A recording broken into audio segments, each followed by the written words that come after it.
La lèpre, ou maladie de Hansen, a terrorisé les populations, notamment du Moyen Âge, par l'horreur de ses symptômes et les milliers de personnes qu'elle décima. N'ayant aucune connaissance permettant de l'éradiquer, les hommes se retrouvaient totalement démunis.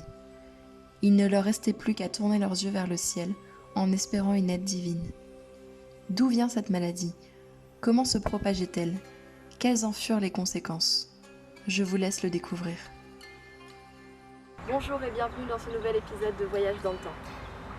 La lèpre était auréolée de mystère pendant des siècles. Aujourd'hui, grâce à l'avancée des sciences et de la médecine moderne, nous en savons beaucoup plus. Son berceau se trouve probablement en Égypte, aux alentours de 600 avant notre ère. Selon Hérodote, elle était également présente en Perse à cette même période. Elle s'est ensuite propagée au reste de l'Afrique ainsi qu'au monde méditerranéen, par le contact des individus entre eux, lors de guerres ou de conquêtes comme celle d'Alexandre, ou lors d'échanges commerciaux, par exemple avec les caravanes ou la route de la soie plus tard. Elle se répand très vite en Europe. Elle atteint la Gaule au IIe siècle après Jésus-Christ. Le Maghreb est contaminé par le biais des invasions, des pèlerinages et des croisades. L'Espagne transmet à son tour la maladie en Amérique du Sud avec les grandes expéditions de découverte. C'est un véritable nuage épidémique qui se répand sur le monde. La lèpre vient de la bactérie Mycobacterium leprae. Elle se transmet par des gouttelettes nasales. Il existe deux formes de lèpre. La forme tuberculoïde, les symptômes sont des lésions cutanées, insensibilité à la douleur dans certaines zones, perte des poils et des lésions nerveuses. L'autre forme est la forme lépromateuse, c'est la plus grave. Les symptômes sont d'abord une rhinite, puis une perforation de la cloison nasale. Le nez tombe.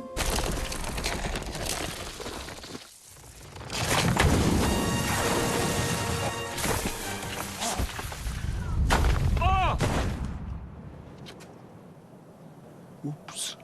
La voix devient rauque. Paralysie, amputation spontanée, etc. Aujourd'hui, la lèpre peut se soigner, mais les lésions nerveuses sont définitives. Comment sait-on que cette maladie est aussi ancienne? Grâce d'une part aux textes retrouvés qui la mentionnent, et d'autre part aux avancées scientifiques qui permettent de la déceler sur les os.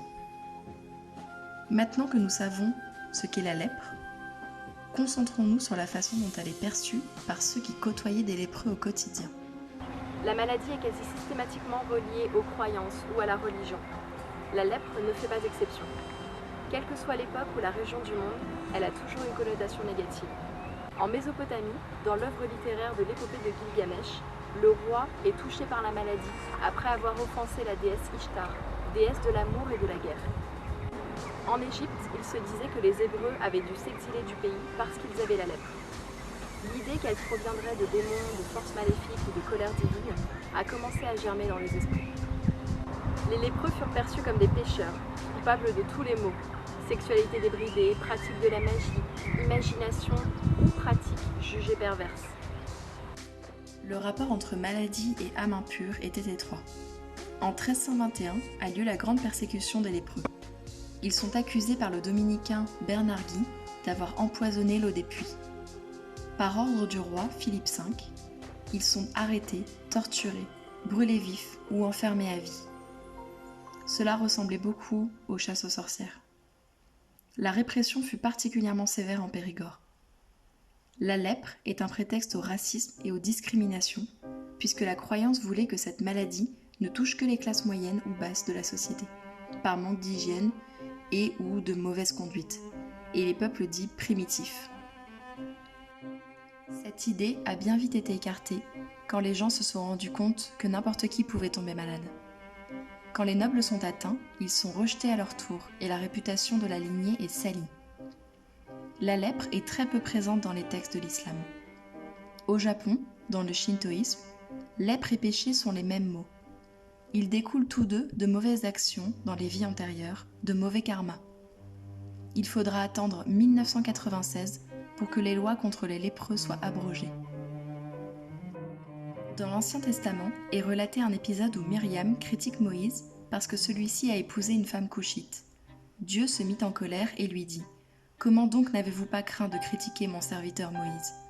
Le courroux divin s'abat alors sur Myriam, qui se retrouve lépreuse. Malgré le fait que la lèpre était signe de punition divine et donc de persécution, il eut quand même des actes de générosité envers eux. En voici quelques exemples. Humbert de Roman, religieux dominicain, demande à ses frères d'aller prêcher les lépreux. Dans le Nouveau Testament, le Christ les côtoie, les touche et les guérit. Saint Louis leur lave les pieds à plusieurs reprises. Et je ne peux pas ne pas citer Mère Teresa, qui apporta son soutien et son amour aux lépreux en Inde. Nous voyons bien cette ambiguïté entre la répulsion qu'ils suscitent et le droit à la rédemption et à la compassion. Ils n'en furent pas moins rejetés par la société. Actuellement à la Roque-Gajac en Dordogne.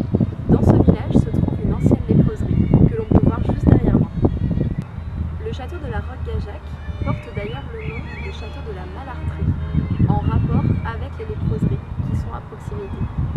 On raconte que la présence de celle-ci aurait permis de repousser les attaques vikings, épargnant le village afin d'éviter la contamination. Ce qui est assez ironique quand on sait que ce sont les vikings qui ont propagé la maladie dans le nord de l'Europe. Les lépreux devaient vivre dans des léproseries à l'écart des villes. Ces lieux pouvaient aussi s'appeler ladrerie, maladière, maladrerie, bord ou lazaret, en rapport avec Saint Lazare, qui était le protecteur des lépreux. La première léproserie en France date d'environ 460 de notre ère et se trouve dans le Jura. Les gens avaient peur des lépreux, d'être contaminés, mais aussi, comme nous l'avons mentionné précédemment, d'un quelconque châtiment divin. C'est pour cela que très tôt, ils ont été rejetés de la société et mis à l'écart dans des lieux spécifiques. La vie dans une léproserie était monacale. Il fallait respecter des règles de silence, de chasteté et de prière quotidienne.